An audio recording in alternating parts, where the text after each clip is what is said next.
Bonjour et bienvenue. Quand on pense à la santé du cœur, on a tout de suite en tête l'alimentation, l'exercice, le cholestérol. Mais, et si l'ennemi le plus redoutable était en fait caché ailleurs? Une menace invisible que la plupart d'entre nous ont déjà croisée sans jamais suspecter son véritable impact sur notre cœur. C'est exactement ce qu'on va décortiquer aujourd'hui. Pour commencer, il faut bien mesurer l'ampleur du sujet. Les maladies cardiaques ischémiques, ce sont la première cause de mortalité au monde. Juste pour l'année 2021, on parle de 9,1 millions de décès. C'est un chiffre absolument colossal. Ça donne le vertige et ça montre à quel point le problème est massif. Voilà la question qui change tout. On connaît bien les coupables habituels, le cholestérol, l'hypertension, le tabac. Mais si, en réalité, un facteur de risque majeur se cachait dans une simple maladie qu'on a déjà attrapée? Et si des infections qu'on pense banales préparaient en secret le terrain pour de futurs drames cardiaques? Allez, on plonge au cœur du sujet. Des recherches assez récentes ont commencé à mettre en lumière un lien vraiment puissant et qu'on avait sous-estimé jusqu'ici entre des virus très communs et des accidents cardiovasculaires. C'est cette connexion cachée qu'on va explorer ensemble. Alors, comment peut-on être aussi affirmatif sur ce lien? Eh bien, les preuves ne viennent pas d'une seule petite étude isolée. Non, elles sont issues d'une méta-analyse. En gros, c'est une sorte de super-étude qui va compiler et analyser les données de plein d'autres recherches pour en tirer une conclusion beaucoup plus fiable. Et l'ampleur de cette méta-analyse est assez impressionnante. Les chercheurs ont passé au crible les résultats de 155 études différentes. Ce chiffre 155 donne un poids considérable aux conclusions. On ne parle plus d'une simple coïncidence, mais bien d'une tendance très lourde, observée à très grande échelle. Bon, maintenant, c'est comme si on ouvrait un dossier d'enquête. On va examiner les preuves, virus par virus, pour voir ce que cette immense compilation de données nous apprend sur leur véritable impact sur notre système cardiovasculaire. Premier suspect à la barre, la grippe. L'influenza. Une infection saisonnière que beaucoup de gens considèrent comme un mauvais moment à passer, sans plus. Et pourtant, les données racontent une toute autre histoire. Ce qui est absolument stupéfiant ici, c'est la différence.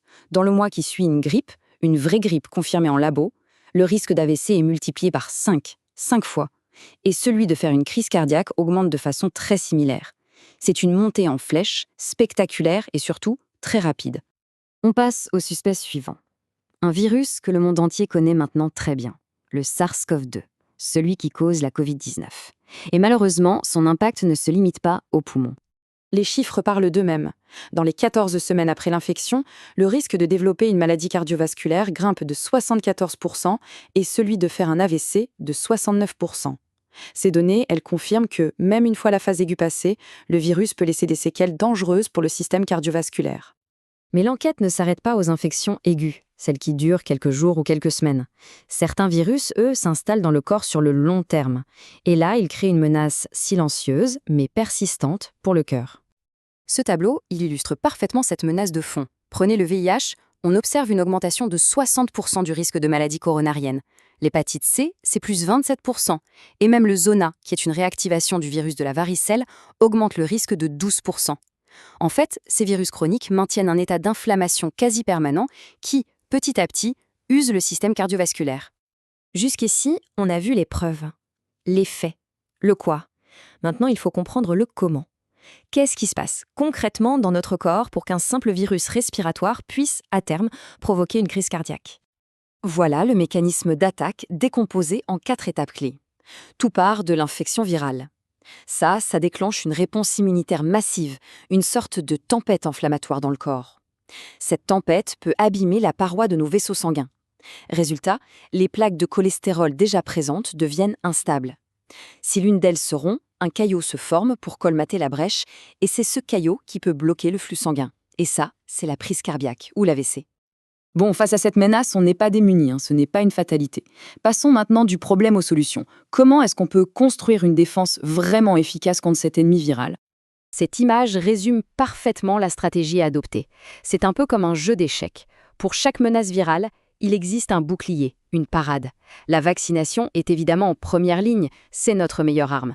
Mais le dépistage régulier et un suivi médical très attentif, surtout après une infection, sont tout aussi cruciaux. Cette citation, elle vient directement des chercheurs qui ont mené la grande méta-analyse. Et leur conclusion est sans appel. Ce ne sont pas juste de vagues conseils, c'est une conclusion scientifique forte. La prévention des infections fait partie intégrante de la prévention des maladies cardiaques. Alors concrètement, qu'est-ce qu'on peut faire? D'abord, s'assurer que les vaccinations sont à jour. C'est la base. Ensuite, ne jamais négliger les dépistages recommandés. Si on a une infection virale importante, un suivi médical est vraiment essentiel. Et bien sûr, pour les infections chroniques, une prise en charge médicale sérieuse et régulière est la clé pour maîtriser le risque sur le long terme. S'il ne fallait retenir qu'une seule chose de toute cette analyse, ce serait celle-ci. Notre vision de la santé cardiaque doit s'élargir. Protéger son cœur, ce n'est plus seulement une question d'alimentation et de sport. C'est aussi une question de prévention des infections. C'est un changement de paradigme. Cette découverte, ce lien entre virus et santé du cœur, ça nous pousse forcément à nous interroger. Combien d'autres connexions de ce type, invisibles mais puissantes, influencent notre santé au quotidien? La science continue de chercher et ça nous rappelle de rester curieux face à la complexité absolument fascinante du corps humain. Merci d'avoir suivi cette analyse.